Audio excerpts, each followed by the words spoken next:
Quem diria que um Fatui poderia salvar uma nação inteira? Vem comigo que eu vou te explicar tudo sobre a trajetória do Capitano. E aproveita, se inscreve no canal e deixa o like aí no vídeo, pelo amor de Celestia! Capitano, o Cavaleiro Sentinela, é um puro sangue de Cainhria, assim como Dainsleif e Pierrot. Ele era uma pessoa justa, que valorizava a honra e a justiça acima de tudo.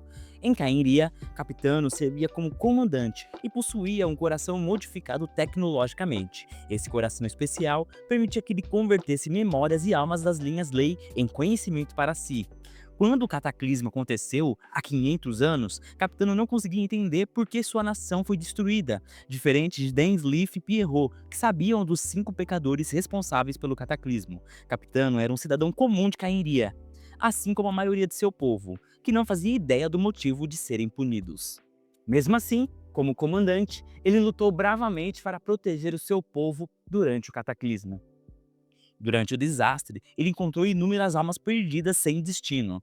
Para salvá-las de desaparecer para sempre, ele usou seu coração mortificado para absorvê-las. Mas, ao invés de transformar essas almas em conhecimento, Capitano passou a armazená-las em seu coração. Quando ele deixou Cainhria, ele tentou liberar essas almas nas linhas leis das outras nações, mas elas foram rejeitadas. Foi assim que o Capitano chegou a Natlan durante o cataclismo. Lá, ele descobriu que as linhas leis de Natlan tinham sido destruídas e que eles dependiam do Reino da Noite. No entanto, esse reino só aceitava as almas e memórias do povo de Natlan. Durante a guerra contra o Abismo, ele e seus soldados restantes lutaram ao lado de Natlan. Como o Reino da Noite estava corrompido na época, Capitano absorveu também as almas de heróis derrotados de Natlan para evitar que desaparecessem. Assim, ele passou a carregar as almas tanto de Cainhria quanto de Natlan. Capitano, como outros puros sangues de Cainhria, foi amaldiçoado com a imortalidade. Isso significa que as almas que ele carregava sobreviveriam enquanto ele vivesse. Mas carregar essa quantidade de alma das pessoas não era uma tarefa fácil. Os gritos intermináveis dessas almas não permitiam que o Capitano descansasse. Por isso, ele passou 500 anos sem dormir. Durante a guerra contra o Abismo em Natlan, mais de 1.800 pessoas morreram em uma única semana. Mesmo assim, essa destruição era pequena comparada à de Cainhria. Dá para imaginar o peso das almas que o Capitano carregou por todos esses anos? O único motivo dele manter sua sanidade era sua força de vontade e seu senso de justiça pelas almas que carregava. Ele buscava vingança contra o Deus, no caso a Ronova, que puniu injustamente ele e seu povo por causa das ações de poucos, que foi no caso esses 5 pecadores.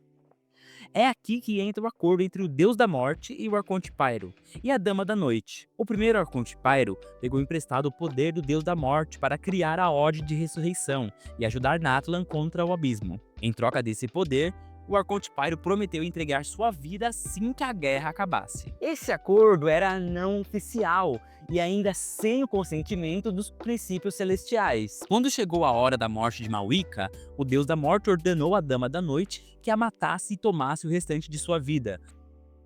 Foi nesse momento que o Capitano aproveitou a chance para propor o acordo ao Deus que o amaldiçoou. Ele ofereceu sua própria morte em troca da dívida de morte que Malika devia.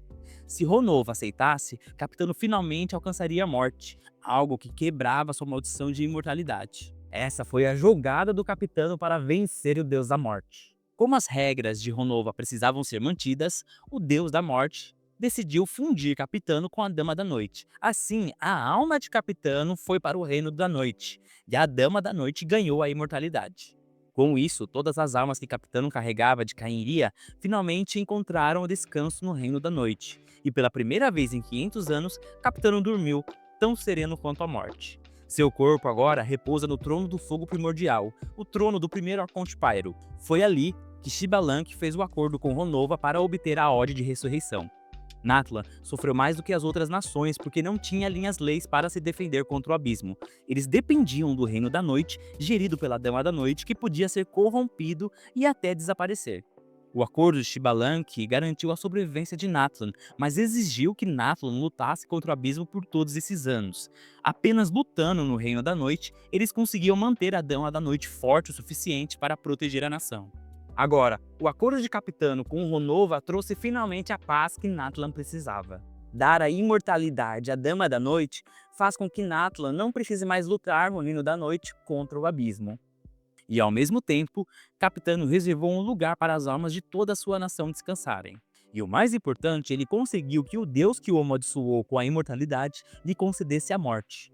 Um final mais do que digno para o último herói de Natlan.